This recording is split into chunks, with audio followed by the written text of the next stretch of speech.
And Alexandre was born a very big baby. He was almost 10 pounds. He had a very large head. He looked very healthy. He didn't have any of the typical symptoms of CMV babies. He just looked like a typical healthy, chubby baby. So we were very surprised when we found out that he was born with CMV.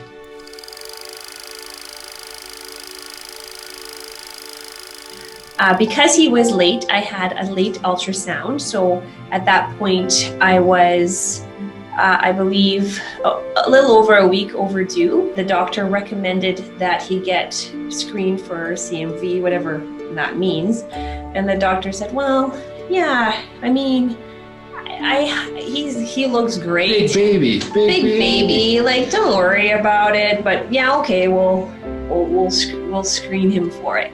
So then they go, okay, blood test, positive for CMV. That's odd. Urine test, positive for CMV. That's really odd. Must be a false positive. So then they did a spinal tap. And they just said, oh yeah, your son's born with CMV. And we were just like, what is that? Then we went on the path of treatment, which was, it was such an unbelievable blessing for us to be able to chat with the infectious disease specialists in Manitoba for a revolutionary treatment back in 2008, which was, ganciclovir and, a PICC line treatment where, he had to be hospitalized for 6 weeks.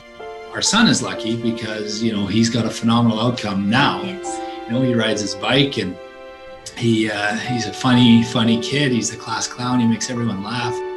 If he didn't have treatment, he most likely would have hearing loss. Because we knew he had CMV, we were able to get physiotherapy for Alexandre to help him with his movement skills because he was born with low muscle tone. We were able to get speech therapy for Alexandre. So because we knew what he was born with, we were always watching for those milestones and making sure that he was getting the help that he needed to have a successful outcome.